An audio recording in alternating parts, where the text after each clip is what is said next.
श्री गणेशाय नमः। श्रावण मास गणेश चौथ कथा। ऋषिगण पूछते हैं, स्कंद कुमार दरिद्र, शोक, कुष्ठ आदि से विकलांग, शत्रु से संतप्त, राज्य से निष्कासित राजा, सदैव दुखी रहने वाले, धनहीन, समस्त उपद्रवों से पीड़ित, विद्याहीन, संतानहीन, घर से निष्कासित लोगों, रोगियों एवं अपने कल्याण की कामना करने वाले लोगों को क्या उपाय करना चाहिए जिससे उनका कल्याण हो और उनके उपरोक्त कष्टों का निवारण हो। यदि आप कोई उपाय जानते हो तो उसे बतलाइए। स्कंद कुमार जी ने कहा, है ऋषियों, आपने जो प्रश्न किया है उसके निवारणार्थ में आप लोगों को एक शुभदायक व्रत बतलाता हूँ, उसे सुनिए। इस व्रत को करने से पृथ्वी के समस्त प्राणी सभी संकटों से मुक्त हो जाते हैं। यह व्रतराज महापुण्यकारी एवं मानवों को सभी कार्यों में सफलता प्रदान करने वाला है। विशेषतया यदि इस व्रत को महिलाएं करें तो उनको संतान एवं सौभाग्य की वृद्धि होती है। इस व्रत को धर्मराज युधिष्ठिर ने किया था।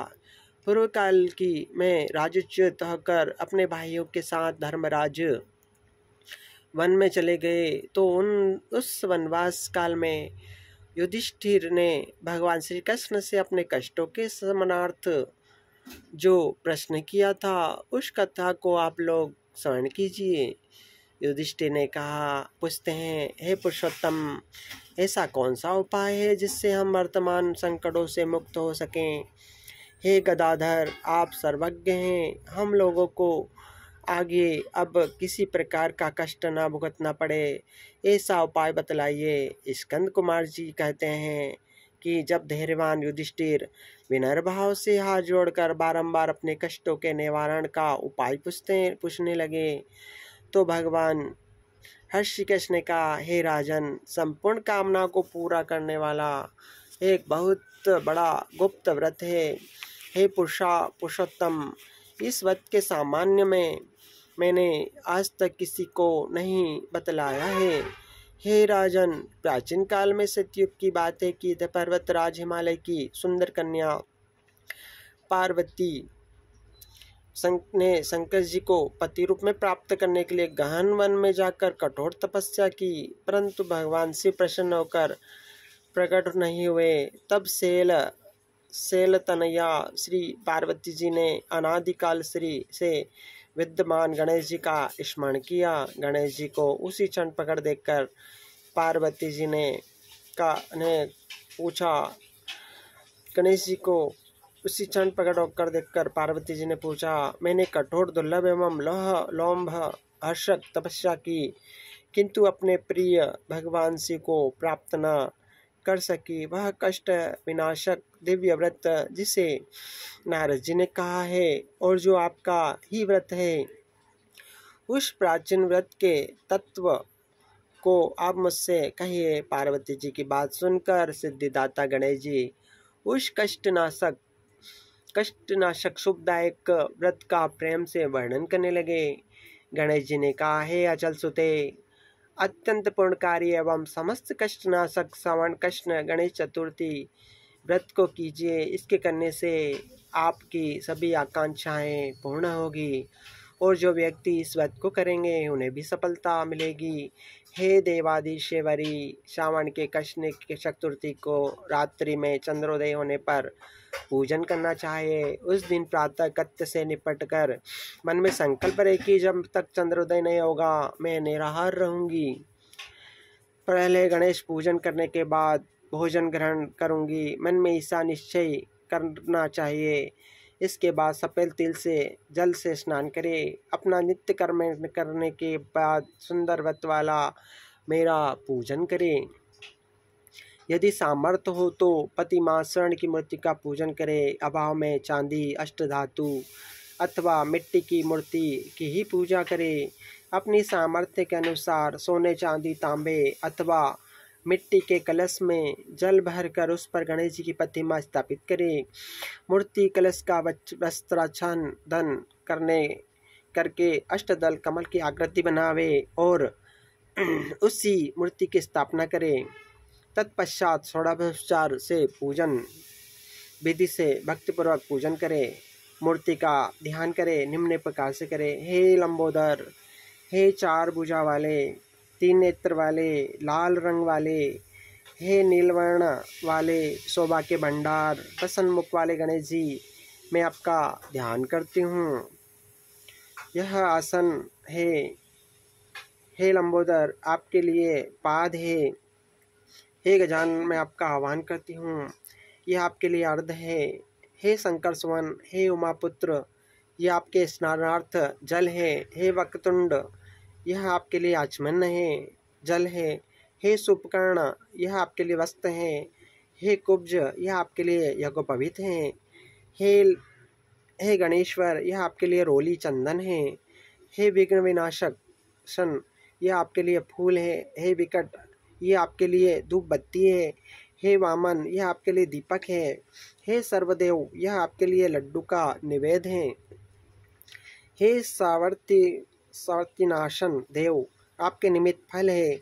हे विघ्नहर्ता, यह आपके निमित्त मेरा प्रणाम है।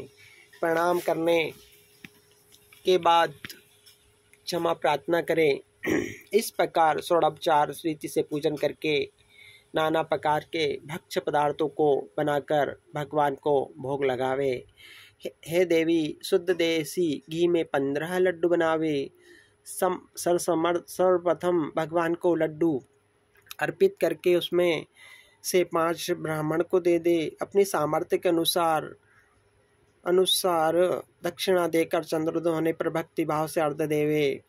तदंतर 5 लड्डू का स्वयं भोजन करे। फिर हे देवी, तुम सब तिथियों में सर्वोत्तम हो, गणेश जी को की परम प्रिया हो।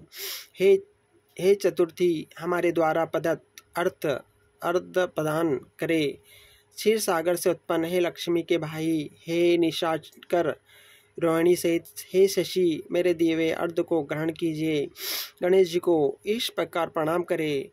हे लंबोदर, आप संपूर्ण इच्छाओं को पूर्ण करने वाले हैं, आपको प्रणाम है। हे समस्त विघ्नों के नाशक, आप मेरी अभिलाषाओं को पूर्ण करें। तत्पश्चात ब्राह्मण की प्रार्थना करें। हे द्विजराज, आपको नमस्कार है।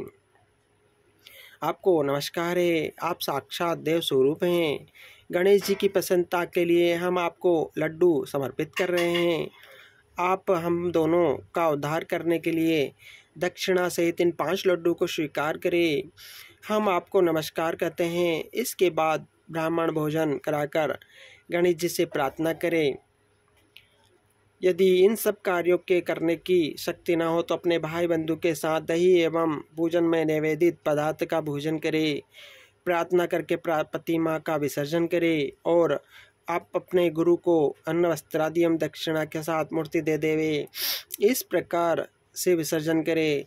हे देवों में श्रेष्ठ गणेश जी, आप अपने स्थान को प्रस्थान कीजिए एवं इस व्रत पूजा के फल को दीजिए। हे सुमुखी, इस प्रकार जीवन भर गणेश चतुर्थी का व्रत करना चाहिए। यदि जन्म भर न कर सके तो 21 वर्ष तक अवश्य करें। यदि इतना करना भी संभव न हो तो 1 वर्ष तक 12 महीनों के व्रत को करें। यदि इतना भी न कर सके तो वर्ष के 1 मास का अवश्य व्रत करें और श्रावण चतुर्थी को व्रत का उद्यापन करें। पार्वती जी ने श्री गणेश जी द्वारा बताए गए व्रत का विधि विधान के साथ बड़ी श्रद्धा के साथ वर्ष भर व्रत किया। इससे उन्हें पति के रूप में शंकर जी प्राप्त हुए। हे राजन, यह व्रत संकटहर्ता है। इस व्रत को श्री युधिष्ठिर ने श्री कृष्ण के कहने से किया था, जिससे उन्हें अखंड चक्रवर्ती राज्य प्राप्त हुआ। यह धर्म, अर्थ, काम, मोक्ष को देने वाला है। जो इस व्रत को करता है उसकी समस्त मनोकामनाएं पूर्ण होकर वह अत्यंत सुख भोगता है। ओम कर्पूर गौरवम कर्णावतारम संसार सारम भुजगेंद्रहारम सदा वसंतम हृदयारविंदे भवं भवानी सहितं नमामि।